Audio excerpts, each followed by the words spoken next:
ঈদকে সামনে রেখে গরু প্রাকৃতিক উপায়ে মোটা তাজাকরণে ব্যস্ত সময় পার করছেন ভোলার খামারিরা। আরও জানাতে যুক্ত হচ্ছেন সহকর্মী ছোটন সাহা। ছোটন, এবার কেমন মুনাফার আশা করছেন খামারিরা, আমাদের জানাবেন।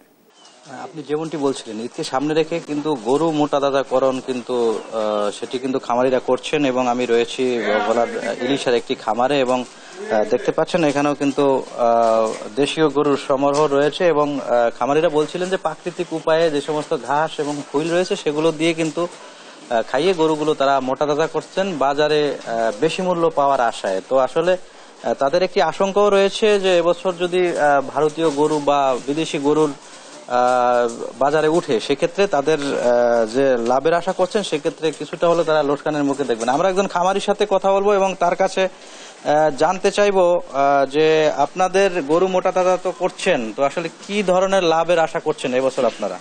আসলে দানাদার খাবারের দাম অনেক, আপনি জানেন যে তারপর আমরা ঘাসের উপর এই যে ঘাস খাচ্ছে গরু, এগুলো সব শাহিওয়াল জাতের গরু।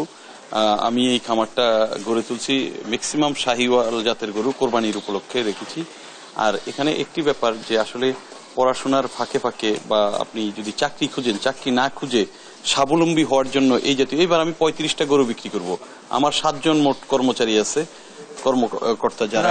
লাভ কিরকম পাবেন বলে আশা করছেন? আমি ভারতীয় গরু ঢুকে পড়ে, ভারতীয় গরু ঢুকলে তো আমাদের জন্য বিপদ। আমরা দানাদার খাবার কিনছি, ঘাসের জন্য আমাদের প্রচুর খরচ, জমির বিভিন্নভাবে। আসলে ভারতীয় গরু যদি এই টাইমে ঢুকে পড়ে তাহলে আমরা খামারিরা বিপর্যয়ের মুখে পড়ব।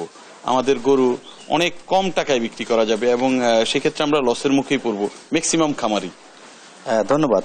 যেমনটি শুনছিলেন আসলে তাদের আশঙ্কাও রয়েছে আবার আশাও রয়েছে। আসলে যদি বিদেশির গরু হাট বাজারগুলোতে গরুর হাটে যদি চলে আসে সেক্ষেত্রে তারা যে আশা করছেন লাভের মুখ দেখবেন, সেক্ষেত্রে তারা ক্ষতিগ্রস্ত হওয়ার লোকসানের আশাও কিন্তু করছেন এবং একই সাথে তাদের প্রত্যাশা, যেহেতু তারা কেমিক্যাল ছাড়াই দেশীয় যে খাবার রয়েছে সেগুলো দিয়ে গরু মোটা তাজা করেছেন, সেই হিসেবে তারা আশাবাদী গরুর দাম কিন্তু এবছর তারা ভালো পাবেন। এবং আমরা জেলা প্রাণী সম্পদ কর্মকর্তার সাথে কথা বলেছি, তিনি যেমনটি বলছিলেন যে এবছর কিন্তু কোরবানির যোগ্য গরু প্রস্তুত করা হয়েছে।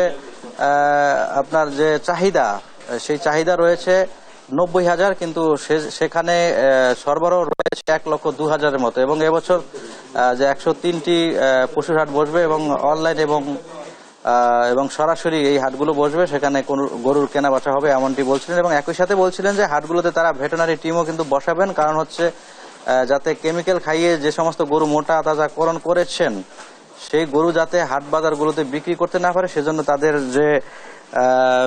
তাদের যে ভেটেরিনারি টিমের যে কার্যক্রম সেটি পরিচালিত হবে এমনটি প্রাণী সম্পদ অধিদপ্তর আমাদেরকে বলছিলেন। তো এ ছিল আমার কাছে ঈদকে সামনে রেখে যে গরু মোটা তাজাকরণে ব্যস্ত সময় পার করছেন খামারিরা, তা নিয়ে সর্বশেষ তথ্য। ফিরছি স্টুডিওতে।